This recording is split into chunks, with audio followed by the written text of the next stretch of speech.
Hi friends, welcome to Ranjani's Nalabagam. இன்றைக்கி நம்ம பார்க்க போகிறது சூப்பரான ஆந்திரா ஸ்டைல் அல்லம் பச்சடி இஞ்சி துவையல் தான் பார்க்க போகிறோம். ஃபஸ்ட்டு ஒரு லெமன் சைஸில் புளி எடுத்து அதில் ஒரு அரை கிளாஸ் தண்ணி ஊற்றிட்டு அதை ஒரு அரை மணி நேரம் ஊற வச்சுருங்க. தனியாக வச்சிடலாம்.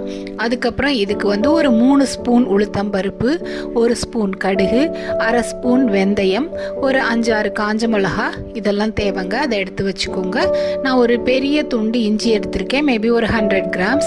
அதை நல்லா தோலை சீவிக்கோங்க. அதுக்கப்புறம் பொடி பொடியாக நறுக்கிக்கோங்க.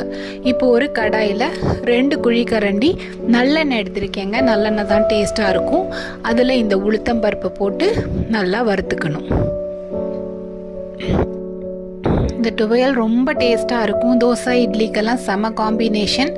இப்போ நான் அதில் வெந்தயத்தையும் கடுகையும் சேர்த்து வறுக்க போகிறேங்க. வெந்தயம் அரை ஸ்பூன், கடுகு 1 ஸ்பூன் எடுத்திருக்கேன். ரெண்டையும் சேர்த்துக்கலாம். நல்லா அதோட பொன்னிறமாக உளுத்தம்பருப்பு வர வரைக்கும் நல்லா வறுத்துக்கணும். அதுக்கப்புறமா நம்ம அதில் காஞ்ச மிளகாவையும் சேர்த்துக்க போகிறோம். பார்த்தீங்களா, நல்லா ப்ரௌனாக கோல்டன் ப்ரௌனாக உளுத்தம்பருப்பு மாறிட்டு வருது. இப்போ காஞ்ச மிளகா சேர்த்துக்கோங்க. இஞ்சியே கொஞ்சம் காரம்னால நான் 5-6 மிளகா தான் சேர்த்துருக்கேன். உங்களுக்கு காரம் தேவைன்னா இன்னும் சேர்த்துக்கலாம்.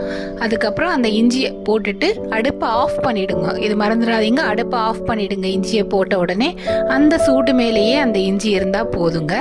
இப்போ இதெல்லாம் வறுத்ததெல்லாம் தனியாக எடுத்து ஆற வச்சுருங்க. தனியாக ஒரு பிளேட்டில் போட்டுட்டு ஆற வச்சுருங்க. அதுக்கப்புறமா அந்த புளி நம்ம ஊற வச்சோம் இல்லையா, 30 நிமிஷம் ஊறின புளி எடுத்து பிழிஞ்சி நல்லா இது மாதிரி திக் பேஸ்ட்டாக எடுத்துக்கோங்க. ரொம்ப தண்ணியாக இருக்கக்கூடாது, திக்கான புளி பேஸ்ட் எடுத்துக்கணும். இப்போ இதெல்லாம் ஆறிடுச்சுங்க. இப்போ இதெல்லாம் நம்ம மிக்ஸி ஜாரில் போட்டு தேவையான அளவு உப்பு சேர்த்துட்டு நல்லா கிரைண்ட் பண்ணிக்கணுங்க.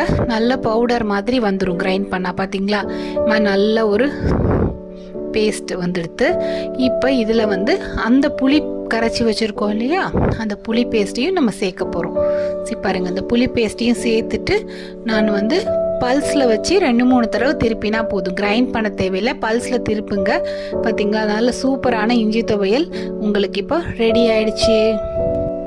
இது உடம்புக்கும் ரொம்ப நல்லது, சூப்பராக இருக்கும். இட்லி, தோசை, பெசரட்டு எல்லாத்துக்கூடையும் சேர்த்து சாப்பிட்லாங்க. 1 வாரம் வரைக்கும் வைக்கலாம். ஃப்ரிட்ஜில் வச்சுருங்க. ஏன்னா புளி தண்ணி பச்சையாக நம்ம விடுறதால. பார்த்தீங்களா, சூப்பர் டேஸ்ட்டாக இருக்கும். நீங்களும் ட்ரை பண்ணுங்கள். ஆந்திரா ரெசிபிக்கு என் சேனலை சப்ஸ்கிரைப் பண்ணி